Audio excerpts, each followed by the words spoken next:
నమస్తే, welcome to new TV Telugu. ఆంధ్రప్రదేశ్లో విజేత ఎవరు అనే దాని మీద ఇప్పుడు సర్వత్రా ఉత్కంఠ పరిస్థితి నెలకొంది. ఎందుకనంటే ఈసారి ఎన్నికలు మాత్రం చాలా రసవత్తరంగా జరిగాయి. సో ఇలాంటి సందర్భంలో పోస్టల్ బ్యాలెట్పై నాయకులు ఎక్కువగా ఆశలు పెట్టుకున్నారు. ఎందుకనంటే మొదట పోస్టల్ బ్యాలెట్ లెక్కిస్తారు, దానికి సంబంధించి కొంత ఎవరికి అవకాశాలు ఉన్నాయి అనేది కొద్దిగా అర్థమవుతుంది. సో ఇలాంటి సందర్భంలో ఈసారి ఆంధ్రప్రదేశ్ రాష్ట్రంలో ఉద్యోగస్తులు ఎక్కువ సంఖ్యలో ఈ పోస్టల్ బ్యాలెట్ ద్వారా ఓటు హక్కును వినియోగించుకున్నారు. దాదాపు 4 లక్షలకు పైగా 2019 ఎన్నికలతో పోలిస్తే డబల్, అప్పుడు 2 లక్షలకు పైగా ఓటు హక్కును వినియోగించుకున్నారు. ఈసారి అది భారీగా పెరిగింది. ఈ పెరగటం ఎవరికి అవకాశంగా మారబోతుంది అనే దాని మీద రాజకీయ వర్గాల్లో ప్రధానమైనటువంటి చర్చగా జరుగుతుంది. చాలా ముఖ్యమైనటువంటి పరిణామం ఇది, అంశం. ఎందుకనంటే ఎవరికి వారే విజయ అవకాశాలపై ధీమా, ఆశాభావాన్ని వ్యక్తం చేస్తున్నటువంటి పరిస్థితి. ఇలాంటి నేపథ్యంలో పోస్టల్ బ్యాలెట్ అంటే ప్రధానంగా ఉద్యోగస్తులు వినియోగించుకునేటువంటి అవకాశంగా దాన్ని సెట్ చేశారు. అయితే వైఎస్ఆర్సీపీకి అనుకూలంగానే ఉండబోతుంది అనేది కొన్ని వర్గాల ద్వారా ఆ రకమైనటువంటి అభిప్రాయాలు వ్యక్తమవుతున్నాయి.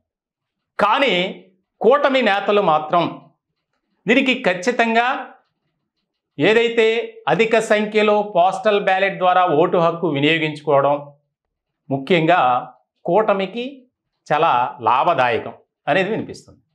అయితే ఇక్కడ చాలా కీలకమైనటువంటి అంశాలు బయటకు వస్తున్నాయి. ఎందుకనంటే గత 5 ఏళ్లలో ఉద్యోగస్తులకు కొంత మేలుకరమైనటువంటి పనులు చేశారు జగన్మోహన్ రెడ్డి గారు అనేది కూడా ఒక మాట వినిపిస్తుంది.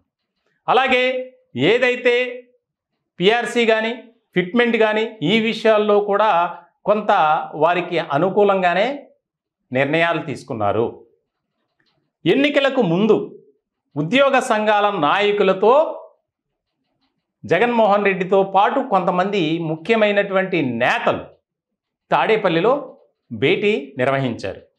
వారితో ఒక సమావేశం జరిగింది.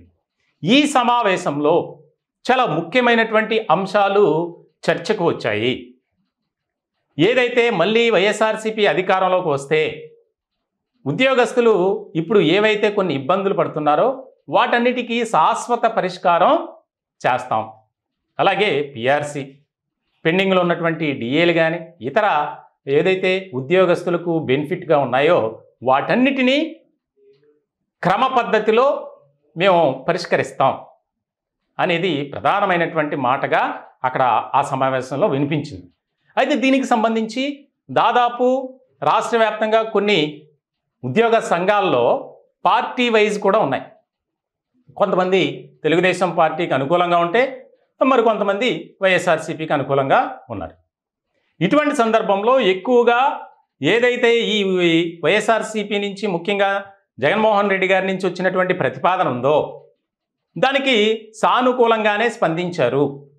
కాబట్టి ఈ పోస్టల్ బ్యాలెట్ కూటమి అనుకున్నట్లు వారికైతే లాభం మేలు చేకూరే విధంగా అయితే ఉండదు. ఇది వైఎస్ఆర్సీపీకే ప్లస్ పాయింట్గా కనిపిస్తుంది అనేది ప్రధానమైనటువంటి చర్చ జరుగుతుంది. ఇలాంటి సందర్భంలో ఎందుకనంటే ఆ పోస్టల్ బ్యాలెట్తో ఒక క్లారిటీ అనేది మొదటగానే వస్తుంది. సో ఇటువంటి సందర్భంలో ఈ పోస్టల్ బ్యాలెట్ మీదే కూటమి నేతలు కానీ వైఎస్ఆర్సీపీ నేతలు కానీ ఆశాభావాన్ని వ్యక్తం చేస్తున్నారు. చాలా హోప్స్ పెట్టుకున్నారు ఒక రకంగా చెప్పాలంటే. ఎందుకంటే రాష్ట్రంలో నెలకొన్నటువంటి పరిస్థితులు ఇప్పుడు అంతా క్లిష్టంగా మారాయి. పోలింగ్ జరిగిన తర్వాత ఎవరు విజేత అనే దాని మీద కూడా ఒక క్లారిటీ లేదు. ఎందుకనంటే కొన్ని చోట్ల అధిక సంఖ్యలో ఓటర్లు ఓటు హక్కును వినియోగించుకున్నారు. అర్ధరాత్రి 12, 1 గంట వరకు కూడా ఓటు హక్కు వినియోగించుకోవడానికి క్యూ లైన్లో ఉన్నారు.